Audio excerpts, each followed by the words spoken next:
Hello, hello, can you hear?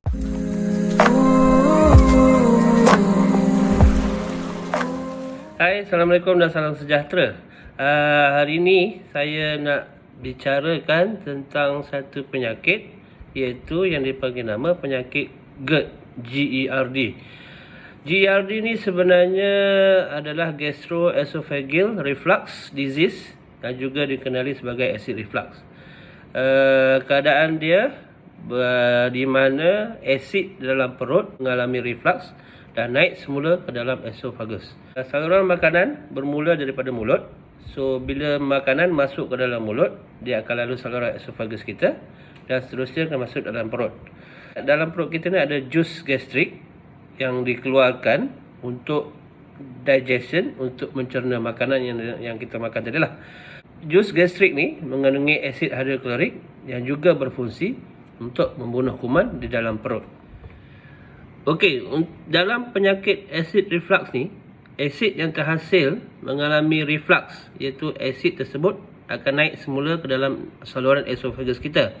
Dan ini menyebabkan terjadi beberapa simptom seperti pedih ulu hati dan juga sakit dada lah. Kalau yang teruk, betul-betul teruk tu, dia menyebabkan asid naik ke bahagian tekak dan menyebabkan akan rasa masam dekat bahagian sini, terutamanya ketika kita bangun daripada tidur. Pengidap penyakit ini biasanya akan mengalami kesukaran untuk menelangan makanan dan kadang-kadang juga dia mengalami asma dan juga dia mengalami kesukaran untuk tidur.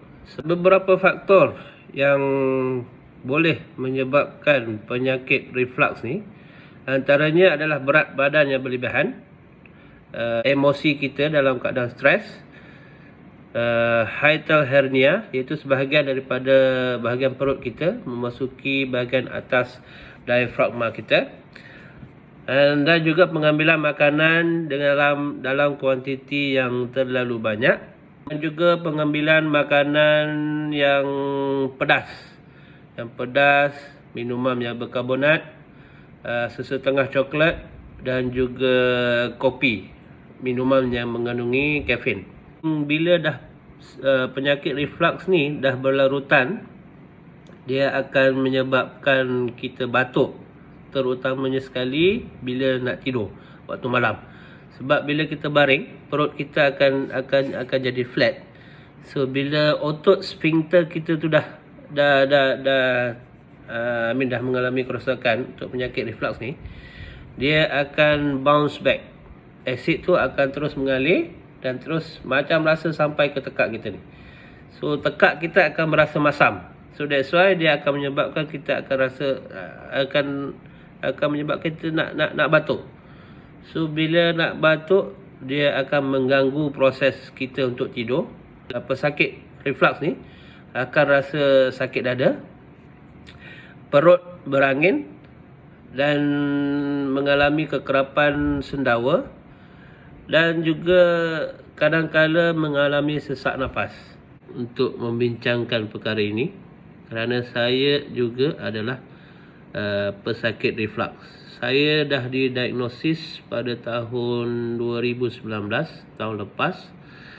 Saya dah melalui proses endoskopik dekat KPJ Rawang. Sebenarnya sebelum tu saya dah mengalami batuk-batuk, susah nak tidur malam, nak tidur pun kena bantal tinggi. Hasil daripada endoskopik yang dibuat dekat KPJ tu, so kalau boleh nampak, ini adalah esophagus saya lah, salur tekak saya. So dah mula mengalami pendarahan. Tengok yang hitam-hitam ni semua dah macam dah nak berdarah. Yang ni salur darah ni, salur pernafasan saya ni memang dah start bleeding. Untuk proses baik pulih ni akan mengambil masa yang lama. So saya dinasihatkan untuk tinggalkan terus makanan pedas, minuman yang berkafein, minuman berkarbonat, semua saya dinasihatkan untuk tinggalkan. Proses baik pulih tu mengambil masa yang lama. memang akan jadi batuk-batuk dan akan mengganggu proses tidur saya. So apa yang saya buat setiap malam, memang inilah makanan saya. Dan syukur alhamdulillah, sejak lebih kurang 2 minggu yang lepas, saya dah totally tak makan lagi dah Gaviscon untuk tidur malam. Dan saya amat bersyukur kerana saya dipertemukan dengan satu produk yang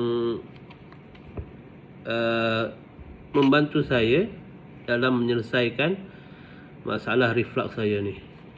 Dalam masa 2 minggu, saya dah boleh tinggalkan terus Gaviscon untuk tidur malam. So saya tak perlukan lagi Gaviscon untuk tidur malam.